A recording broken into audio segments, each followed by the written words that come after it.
साद हुसैन रिजवी साहब के बारे में कि साद हुसैन रिजवी साहब पे इन्होंने मुख्तलिफ किस्म के इल्ज़ामात लगाने की कोशिश की। इन्होंने देखा कि अब नवाज शरीफ जरदारी लोगों को तो हमने साइड पे लगा दिया है, ये एक ही बंदा रह गया, इसका भी काम तमाम करें तो फिर हम अकेले ही रह जाएं, ना हमें को पूछे ना हमसे कोई सवाल करे कि आप लोग कर क्या रहे हो। साद हुसैन रिजवी साहब के ऊपर इन्होंने पिछले दिनों आपने देखा कि ये जी गाड़ी कहाँ से आ गई, फार्चूनर गाड़ी, वो किस्सा ख़त्म हुआ, सबके मुँह बंद हुए, पता चला कि वो गाड़ी उन्होंने ख़रीदी नहीं है, ना ही उनकी अपनी है बल्कि किसी ने लिफ्ट दी थी। उसके बाद नया मसला आ गया जी, फ्रांस से मदद आ रही है, साद हुसैन रिजवी अब बाहर क्यों नहीं निकल रहा। साद हुसैन रिजवी ना किसी गवर्नमेंट के ओहदे पे तयन है और ना ही कोई गवर्नमेंट का ओहदा उसके पास है, तो वो किस लिहाज से मदद उसको आ रही है या उस मदद का वो जिम्मेदार है।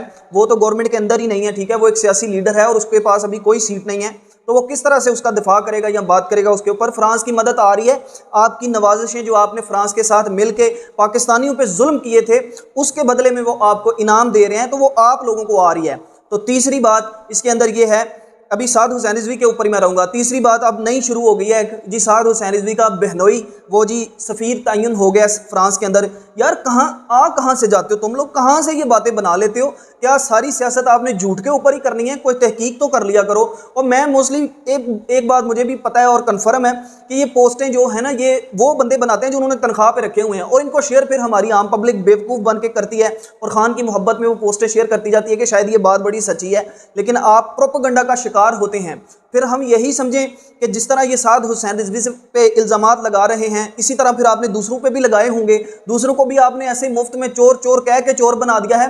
उनकी चोरियां साबित करें, लोगों के सामने लेके आएँ, उनको सजाएं दिलवाएं। अगर आप इतने ही सच्चे हैं, आप सिर्फ बातें करके लोगों को खुश कर सकते हैं।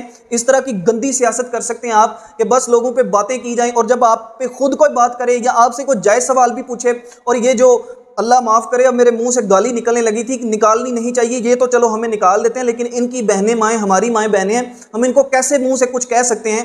तो ये आगे से जवाब देने की बजाय गालियाँ निकालना शुरू कर देते हैं। कैसे अजीब लोग हो तुम। सियासत की वजह से आपस में एक दूसरे के पाकिस्तानी भाई, मुसलमान भाई, आप इन लीडरों की वजह से दस्तों गिरेबां होने को तैयार हो। आप लोगों को शर्म नहीं आती कि इस तरह की सियासत नहीं होती? लीडर को सपोर्ट करें, जिसको मर्जी करें, लेकिन ये अंदाज तो नहीं है ना सही। और मैं वो साद हुसैन रिजवी की बात कर रहा हूँ, उनके साथ एक और बड़ी इन्होंने ज्यादती की है। एक तो ये इल्ज़ामात लगा लेते हैं, हर जगह इनके इल्ज़ामात लिखे जाते हैं, शेयर होते हैं, लेकिन उन लोगों को इन्होंने ऑफिशियली तौर पे टिकटॉक और फेसबुक से बैन करवाया हुआ है ताकि वो अपने लगे हुए इल्ज़ाम का दिफा भी ना कर सके और एक्सप्लेन भी ना कर सके। और ये काम पीटीआई की गवर्नमेंट ये बड़ा दावा करते हैं ना कि जी हम आज़ाद फ्रीडम स्पीच के हक में, ऐसा कुछ भी नहीं है। इन्होंने फेसबुक और टिकटॉक से, सब जानते हैं इस बात को, उनको ऑफिशियली तौर पे बैन करवाया हुआ है कि कोई उनकी वीडियो आपने कभी देखी है फेसबुक पे? नजर ही नहीं आती।